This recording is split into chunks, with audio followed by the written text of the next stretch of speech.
Hi there, and welcome to the Nerds of Business podcast. My name is Darren Moffat. I'm a director at WebBuzz, the growth marketing agency, and I'm your host. It's great to have you with us for episode 9 of the product development series. Now, regular listeners will know that our vision is to make entrepreneurs happier. We usually achieve that by solving the key challenges that all businesses must overcome, one problem at a time. But today, briefly, I'm trying a rather different approach. Poetry, to be precise. If the idea of a bit of 16th century verse doesn't exactly set your entrepreneurial heart aflutter, then I hope the poem you're about to hear won't scare you off. But bear with me, as you'll see, there is method in the madness.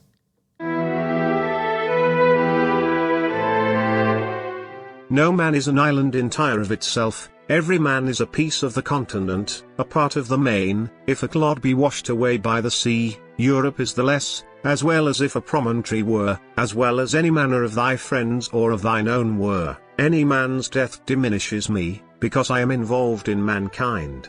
And therefore never send to know for whom the bell tolls, it tolls for thee. So, as we'd say today, of course, no person is an island. That very famous quote is from a piece called The Devotions by the Elizabethan poet John Donne. Of course, the point he's making is that we're all connected, and this is perhaps never more apparent than when a business seeks to expand distribution for its product or service. You simply can't do it all alone. These days, that inevitably involves the online platforms that have come to define the nature of commerce in the 21st century, whether it's Facebook, Google, eBay, Amazon, Instagram, Stripe, WooCommerce, Shopify, Alibaba, PayPal, or Apple. Chances are your business already relies on one or more of these platforms to get your product to the people. But as you'll soon hear in our opening story, such interdependence does carry risk for entrepreneurs, and sometimes it can even destroy a business entirely.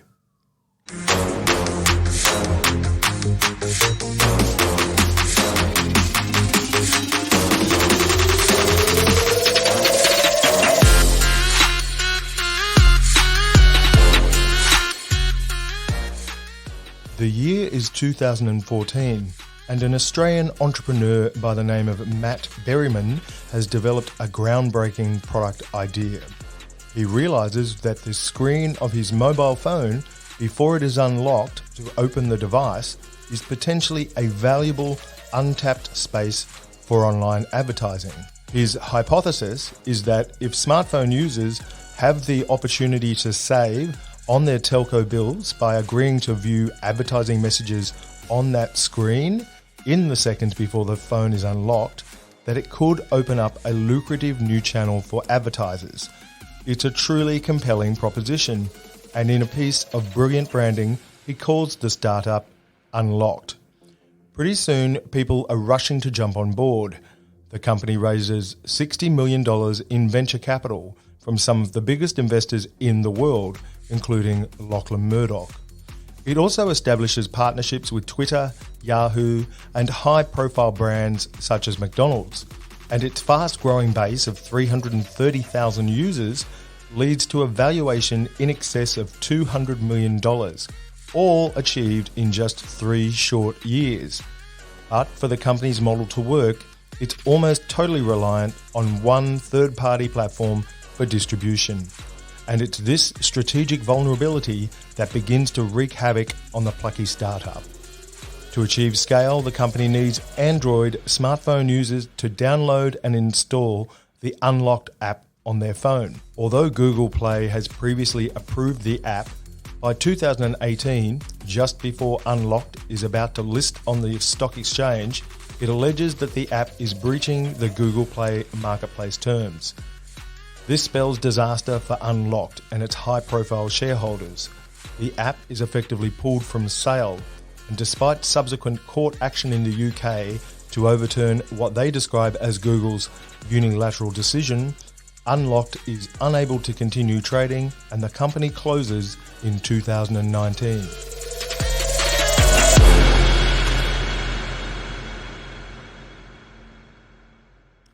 Now, there's a postscript to the tale of Unlcked. Google was ultimately awarded £200,000 for its legal costs in the UK court case. As sad as this story is for the founder and his team, it's a pretty extreme example of a distribution partnership going bad. More often than not, such arrangements are positive for both parties in different ways, and there are plenty of tech businesses that have scaled almost entirely on the back of other platforms. The best example I can think of is probably Tinder. In the early days, they relied heavily on the Facebook API for their user profile data. The sign up with Facebook feature minimised the onboarding friction for users and also had the added benefit of importing their demographic data so that age, gender and location was accurate, an important requirement in a dating app. If you're getting ready to launch a new product or you just want to boost your existing distribution through the online channel, what can you do to maximise your returns without eroding your profit margin or damaging your brand?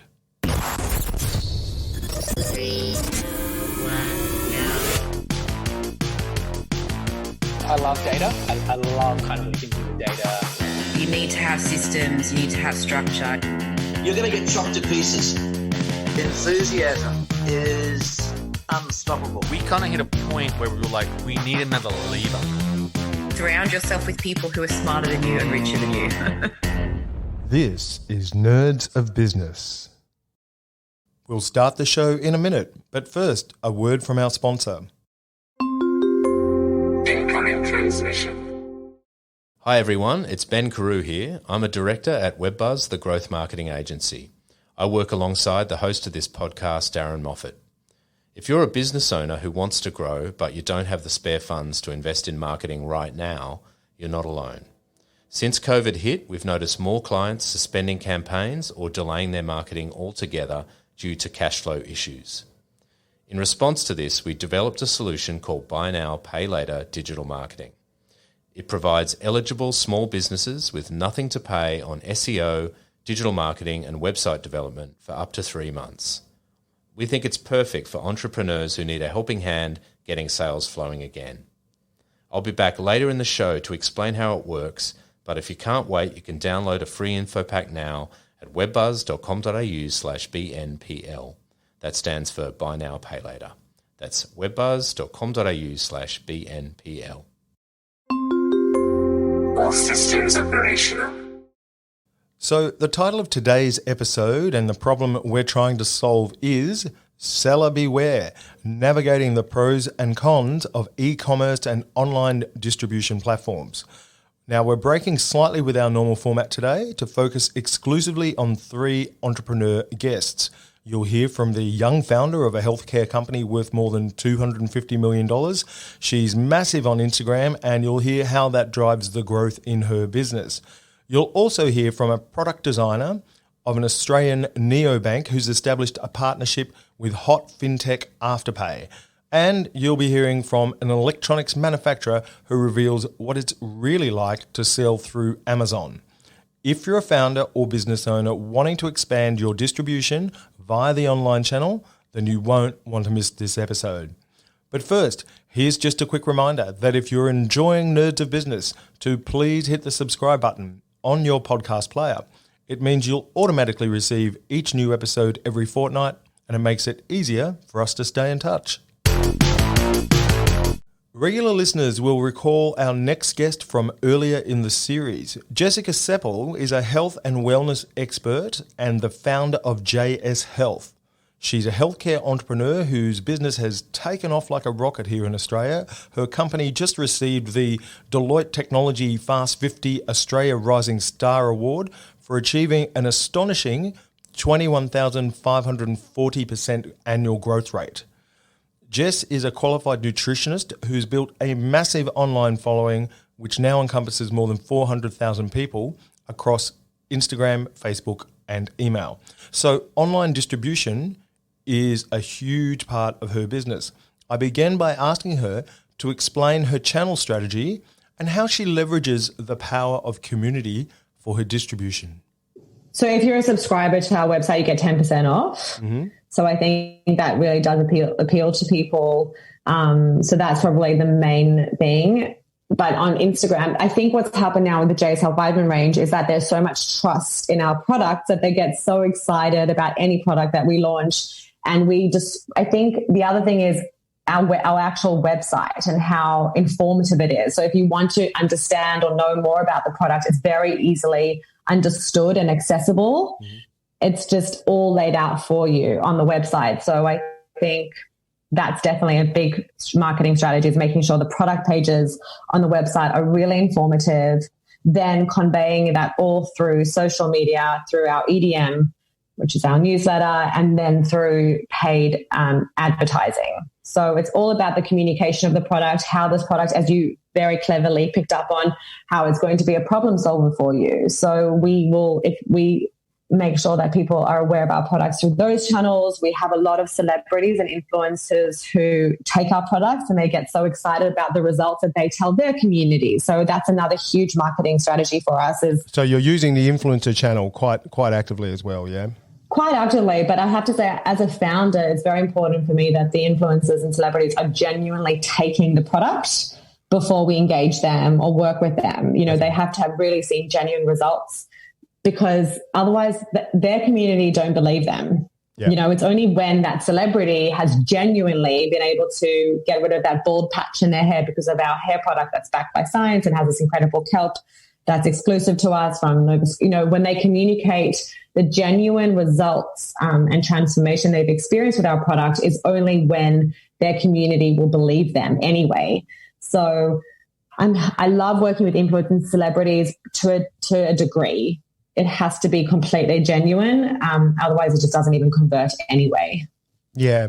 Well, it's been really telling in my, I've interviewed probably, 15, 20 really top entrepreneurs now. And the notion of authenticity is a real golden thread that runs through. 100%. Yeah. Like it's kind of the magic source, so to speak. It's the magic touch. It's the magic touch. And I think that, like, if you really said to me right now, what do you think has been the main reason you guys have succeeded? And the first thing that would come to my mind is the authenticity of the brand, is the fact that from day one, we've cared so much about the community, so much about the customer. It's always been a genuine, authentic desire to create products to help them. And I think people feel it. So, you know, the community, the online community, they can really get a sense of authenticity.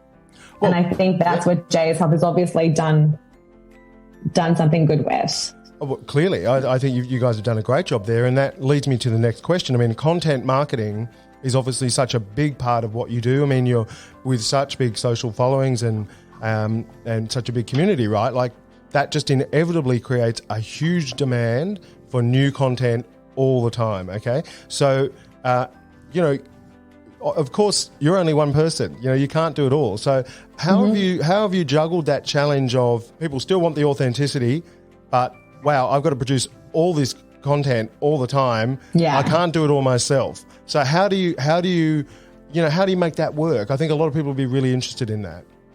Yeah, I mean, in the beginning, we as founders and entrepreneurs had to do it all ourselves. You know, for at least the first 4 or 5 years, Dean, my husband, and I were just doing it all ourselves with maybe 1 or 2 other staff members. I think, as you probably know very well, entrepreneurs definitely do have to put on a few different hats, especially in the beginning. Yep. But then there comes a point where that's just no longer sustainable. And that's when I really believe so much in the success of a company is the team. It really is the team, and finding people who are smarter than you and better at you, and really honing in on what you do best and focusing purely on that, and trying not to divert your attention to too many different places. I think that's when things get very scattered and confusing and overwhelming. Yep. I have been quite good at saying, no, you know, I'm not a designer. I'm certainly not a paid ads manager. I'm certainly not someone who likes to engage influencers. That's just not what I'm good at. So finding a team then who are good at those things, and then really remembering what you are good at and focusing all your time, energy, and attention on that. And when I don't do that, it shows. Yeah. You know, when I start trying to do everything, and I think also as a founders, Dean and I don't like to micromanage too much. We like to give our team independence to do what they do best. Yep. And I think that actually leads to a really brilliant working culture where you're not micromanaging. You allow people to be free to do what they love to do and give them that sense of trust. You know, the team like to feel trusted, and that also definitely helps the overall brand succeed. So we are now obviously a team of like 15 in Australia, and then we have a team in China, UK and South Africa and the US. And you have like a socials team and a content team and all that kind of stuff. Yes. Yeah. So I was doing, you know, and if you say like I was doing all of that in the beginning, but I probably wasn't doing the best job at it. Yes. That's the other thing. In the beginning, you do it because you have to hustle. Yes. And you definitely don't have the means to pay, you know, for so many different staff members. So Dean and I did that. We used to do customer support. I used to do the EDMs. I used to do all of the social media, all of the social media responses to the community. Yeah. But then there comes that point where you really do have to hand over. And I think, as I said in the beginning of the conversation, it's very scary for entrepreneurs and founders to hand over certain roles. Like my husband only just recently handed over customer support. Can you even believe that? Because he felt, and he's the CEO now, he's running, you know, the growth of the company, huge company now. And it was really hard for him to let go of the customers and, you know, just trust that someone else would take care of them the way he did. Well, see, that's the thing. I think that's a really good decision. In fact, it's an unusual decision. You wouldn't see too many CEOs, you know, sort of looking after customer support these days, and particularly at a company of your level. But nevertheless, I think it's actually quite wise. And the reason for that is, of course, that you are a community-based business. Yeah, it just shows the care. Shows the care, but it's also risk management, right? Like, you know, if you've got someone on that customer desk who's not caring, who's burning customers left, right and centre, and then there starts negative sentiment in the community, bad reviews for your products or for your programs, well, you know, that can pretty quickly, set fire to your business that you've built, you know, worked so hard to build. No, I think that's actually a smart decision. I agree. That's exactly funny that you say that. He said it was just too risky to hand it over in the beginning. But then we found an amazing customer support team and we absolutely trust them. So sometimes it does take some time to find the team that you can really, really trust and rely on. And I definitely think that's a huge challenge in every small growing company, is to find good team members. You know, it really did take us a couple of years to really concrete a good team. Great. And I noticed that, you know, the website's on Shopify. You know, what other e-commerce platforms do you guys sell on? Like, so for instance, can people find your products on Amazon and so on? Yes. Like, where are your products? Particularly I'm interested on e-commerce platforms, and which of those platforms do you find best and why? So we're really just on Shopify and Amazon for our international customers. I mean, we've been on Shopify forever. Brilliant. I mean, would you call another retailer an e-commerce site like beauty? Well, No. You're out through Priceline pharmacies, is that right? Yes. Yeah.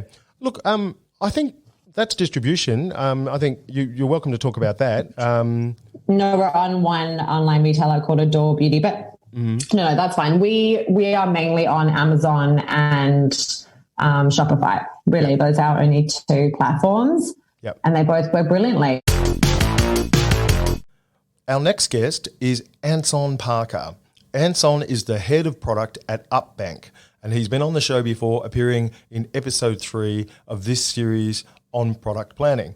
Amidst the growing neobank scene, Up were the first to launch in Australia in 2018 and have already amassed 250,000 very happy customers. They're hugely popular with Gen Y and Gen Z consumers. So if, like me, you're a bit older than that, you might not have heard of Upbank before, but you've almost certainly heard of one of their key digital partners, Afterpay. In the chat you're about to hear, Anson steps us through how and why his company pulled off a unique digital partnership with perhaps the hottest fintech on earth. I guess primarily our growth is sort of word of mouth. but admittedly, it's sort of through an internal program we call Hook Up a Mate. So we're essentially rewarding our customers for bringing their mates on. And so that's the bulk of our growth, and that's fantastic, right? Because particularly in the space we're in, where trust is top of mind for people, like how do I know these? I'm going to send my money into this bank, and how do I know I'm ever going to see it again, right? Like that is probably a fair question that people might ask. So we can put out snazzy billboards and have great, marketing materials and say you can trust us, and but ultimately I think if your mate's telling you like this bank is awesome, I've been using it for 3 months, you have to check it out. I mean, you can't get any better than that, right? Than that personal endorsement. So that's been really key for us. We're always sort of experimenting in the digital marketing space. So your typical platforms like your Facebooks and Instagrams and TikToks, and I think that's a really interesting space because it's not an obvious place to sell a bank. And so can you even sell a bank? There's an interesting question, but for us too, it's always about reaching out to different people and not just kind of growing the bubble of maybe existing customers and their network. So we really do want to reach all of Australia and different groups, different ages, and so that's sort of been key for that. But we also look at partnering with what we see are kind of the best in the business or really popular brands where we can sort of offer value through that partnership, and I think also speak to how we're a different organisation to a typical bank. So international payments is an example where we partner with TransferWise, and we thought we're just like by far and away the best player in that space. The fastest, the cheapest, the most transparent.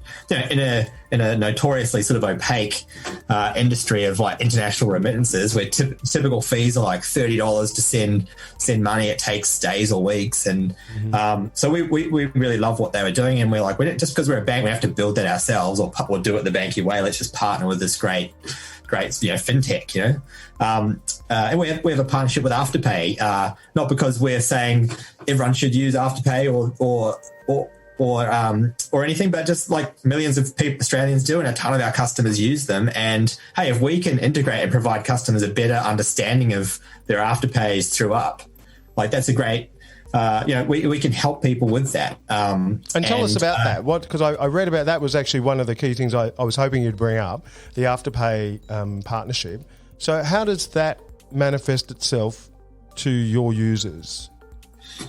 Yeah, so essentially what, when you think about the Afterpay experience from the bank side, like when you log into your banking, what do you see? Is what I mean by that. You might have a bunch of Afterpays you've set up, like you might have bought a pair of shoes and, X, Y, and Z, and you would just see in your bank, Afterpay transaction.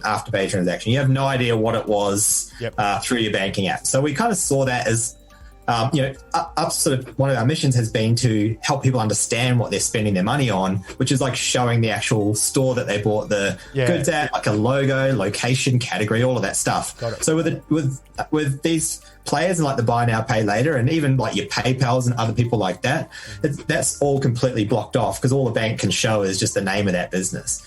So we were like this sucks. We got to do better here. And we know that Afterpay has this rich data that they're actually collecting and showing in their own app. They'll even down to what you purchased. We thought, like, how cool would it be if you could see all of that stuff in the Up app, as well as when your next payments are due and how far through you are and all of that sort of stuff. So it really came from that point of view of like, oh, this is kind of a blind spot for us. Like, how do we give customers a better experience there? And we spoke to Afterpay. We're like, hey, we want to pull this stuff into the app. And they were like, that'd be awesome. Let's do it. So we worked with their team. They actually built an API for us to do that. Again, we were like, banks don't do this, right? Like banks don't go and reach out and try and do a better job in this space. So, we thought there was a massive opportunity to do better there. See, I think that is such a great example of excellent product development, because you've built something really new that hasn't been done before. It's a genuine little innovation. It might not sound like a lot, but for your customers and users, it's really important. The bigger players have ignored it because, they feel like they don't have to make the effort. But you're also partnering with, of course, a brand in Afterpay that is massive in your demographic. So it's just, I see so many sort of green ticks there. I think that's a really great example for our listeners on how to do product development well for purposeful meaning is probably the best way I would put that. Yeah, totally agree. I mean, the interesting thing was when we first started looking at that partnership, Afterpay was a fraction of the size it is now. They were still getting really successful, but we were seeing what are these Afterpay logos on every email we're getting now? It was taking off. So we're like, absolutely, to your point, this is a great partnership opportunity for us to do something better in the space, and it's very well aligned to our core customers too. Yeah, well done. No, congratulations on that one. Now, anyone who's sold goods on the Amazon marketplace will know what an incredibly powerful platform it is to reach consumers. But like any platform, there are pros and cons to consider before signing up. In his excellent book, The Four, author Scott Galloway reveals one of Amazon's key growth strategies. Apparently, when they identify a new vertical in which they want to offer their own product, they first open up that vertical to vendors on their marketplace. This allows them to amass valuable data on how that market actually works, everything from pricing to consumer trends, behavioural analytics, and competitor depth. Once they've got that data, they can then move in with their own product and completely dominate the vertical.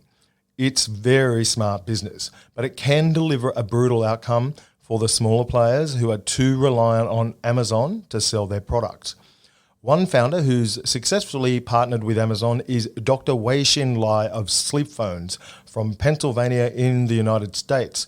Now, if you can visualize a soft aerobics type headband with tiny speakers inside it, that's what it is. Sleephones allow you to listen to music in bed via Bluetooth as you go to sleep. Regular listeners will remember Sleephones from earlier episodes in this series. In today's show, I ask Dr. Lai and her husband, Jason Wolf, to reveal which online platforms they use and how they manage the different distribution channels for optimal growth.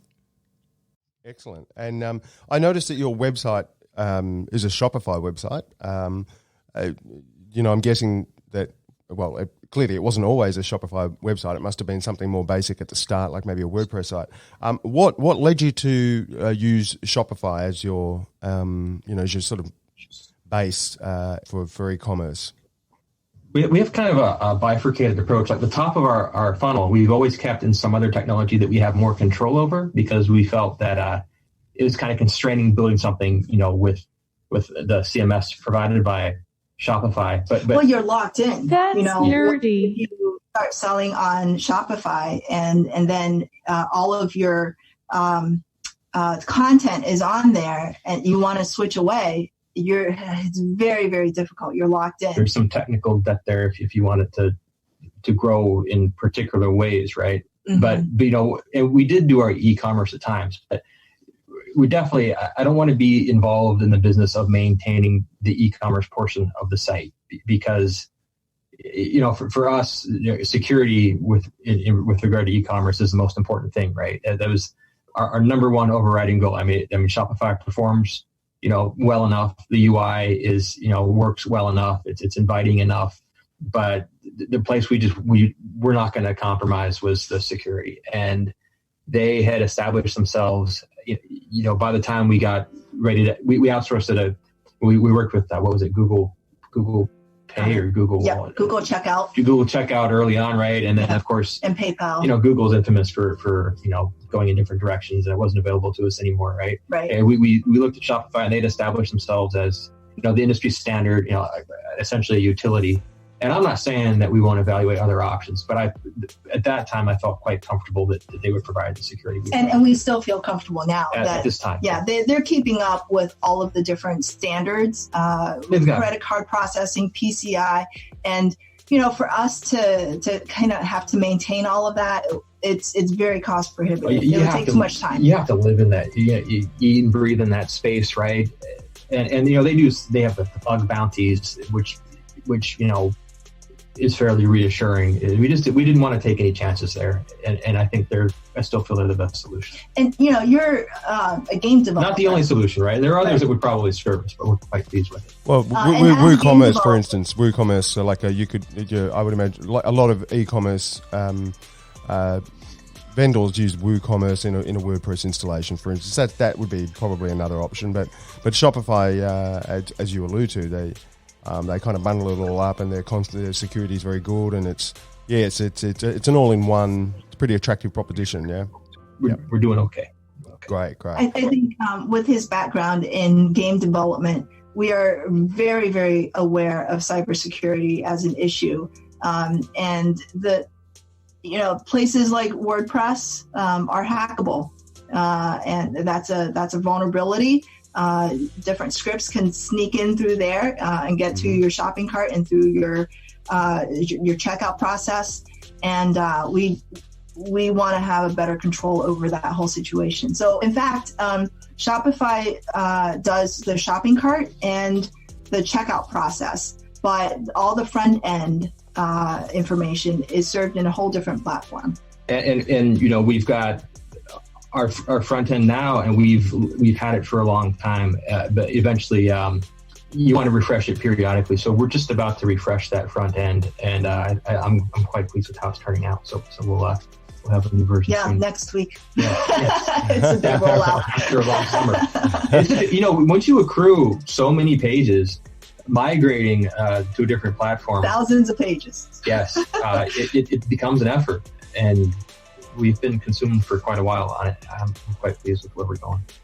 Yeah, no, it's a big job, particularly sort of adding more and more content. And just to back up, a few minutes ago, you guys used some acronyms there. The one that some people might not be aware of, you said CMS. So just for the listeners there, CMS stands for Content Management System. So just to explain that. But I see that you guys are, aside from your own website on Shopify, you're also distributing your product out through different e-commerce platforms. So, for instance, you have a presence on Amazon. So I'm really interested in how those channels work for you. Those third-party distributors and partners. Which do you find best and why? And how much of the business does that channel make up?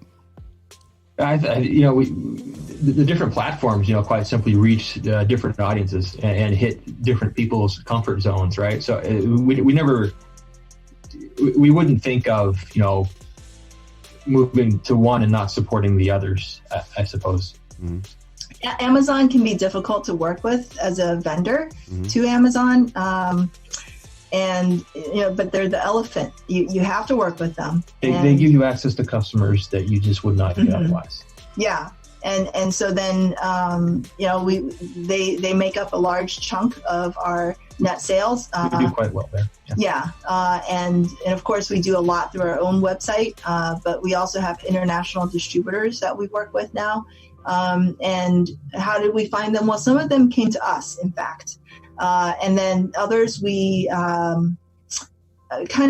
started talking to through our industry groups. So we're part of the Consumer Technology Association. And so we hooked up with, people who are selling in that area in other countries through the Consumer Electronics Show. And we meet some of our distributors there on an annual basis just to say hi and, cement that relationship a little bit better. Perhaps not this year. Yeah, not this year. No, it'll have to be probably virtual this year, won't it? Yes. Right. Yes. Yeah. Okay. Well, that's I think it's really important for sort of aspiring and new entrepreneurs to understand the power of distribution. It's some of my most highly rated sort of entrepreneurs I've seen on the record are saying that they're agnostic about the channel. It doesn't really matter which channel it is, which is pretty much what you guys just said, right? So, but you've got to have those different channels out there, and the more channels you have, the more ways for customers to buy your product. Then it's just obviously going to, if it's a good product, it's going to accelerate sales. Now, one thing I do have to point out, though, you do need to control these channels. You don't want to just get it all out there because there are potential issues. When we kind of sold to random people, they would, buy it at a certain discount because they were at wholesale, and then they would sell into Amazon again and compete against us within Amazon. Right. It's difficult to enforce MAP no matter how careful you are. Yeah. And so then, instead of selling it at the $99.95 price, they might sell it at $99.94, and then they would win the buy box, and then we would have to tell them, hey, you got to play fair. Everybody wants to sell together in this playground, and you can't be doing this type of thing. But so and then eventually we learned the hard lesson of nobody can sell except us on Amazon. And I think the rules for MAP vary from country to country too, so that adds some complexity. Right. Yeah. But there's the manufacturer suggested retail price, and if they really aren't working with us well, then we don't have to sell to them. And now another word from our sponsor. Transmission. Hi, it's Ben again from WebBuzz, the growth marketing agency. I mentioned earlier in the show how we've developed a buy now, pay later digital marketing solution for small businesses. If you want to grow but cash flow's holding you back, WebBuzz offers you a way to invest in marketing with no interest and nothing to pay for up to 3 months. It's a simple 5-step process, and here's how it works. Number 1, book a video meeting with our team. 2, choose a digital marketing package. 3, apply online for funding. 4, get approved. 5, start your campaign with $0 to pay up front. You can use it for lead generation, content, branding, SEO, or social media campaigns. Our buy now, pay later digital marketing is just the thing you need to get sales flowing again. So get that life is good feeling back in your business. Go to webbuzz.com.au/BNPL. That's webbuzz.com.au/BNPL and download a free info pack to learn more. All systems operational. So the problem we set out to solve today was how to navigate the pros and cons of e-commerce and online distribution platforms. Our 3 entrepreneurial guests, Jessica from JS Health, Anson from Upbank, and Dr. Wei-Shin Lai of Sleephones, all provided amazing, practical, real-life experience. I hope their wisdom and insights have given you ideas to crack the code to growth in your own venture. For me, there are 3 clear conclusions we can all draw from this episode. Number 1, leverage the power of community wherever possible. The way Jess from JS Health has developed strong connections with her vast Instagram community and across multiple online channels is a textbook case study in how to use digital platforms to expand distribution. Number 2, different platforms reach different audiences. As Jason from Sleephones said, one of the key benefits of using different distribution channels is that you reach new audiences that have never previously been exposed to your brand. So expanding your distribution can promote discovery of your product. And number 3, use partnerships creatively. I loved the Afterpay story Anson shared with us. What's truly notable about this is the impetus to approach Afterpay came from a drive to improve the user experience for their own customers. In this case, it was less about boosting short-term sales and more about enhancing the brand position to stimulate user engagement and referrals. Now, I'm a big believer in the power of distribution to extend reach and power sales growth. I've used it in my own businesses in the past, and I've seen it up close in big companies I've worked with over the years. But it's not all upside. As we heard in the Unlcked story at the top of the episode, relying on one digital channel or partner for distribution is highly risky. It can kill even the most promising startup. So don't put all your digital eggs in one basket, so to speak. Diversify your risk by building multiple partnerships and using different platforms. Within the whole product development cycle, distribution and online platforms might seem like a bolt-on component that you can leave until the last minute, but you should actually be thinking about this well before launch. Because if you've developed a truly awesome product or service, and you can then marry that with the right distribution, then the sky truly is the limit for your venture. We're coming to the end, but before we go, it's time for a regular segment, and this week It's Nerd Superpower, where a guest has to reveal one character trait that really gives them an edge as an entrepreneur. Let's find out who our super nerd is today. So, Anton, we now come to another recurring segment here at Nerds of Business called Nerd Superpower. So, Nerd Superpower. As a nerd, as someone that's really gets into nerds out on product design, data, and financial services, what would you say is your superpower as it as it relates to your work as a product designer?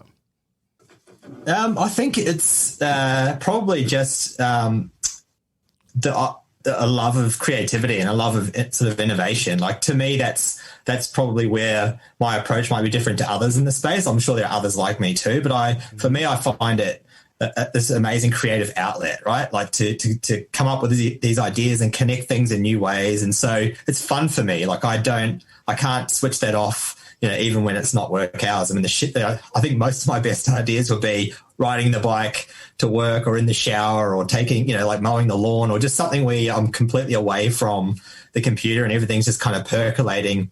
And you just have this amazing moment where everything just kind of suddenly clicks and all of these pieces fall into place.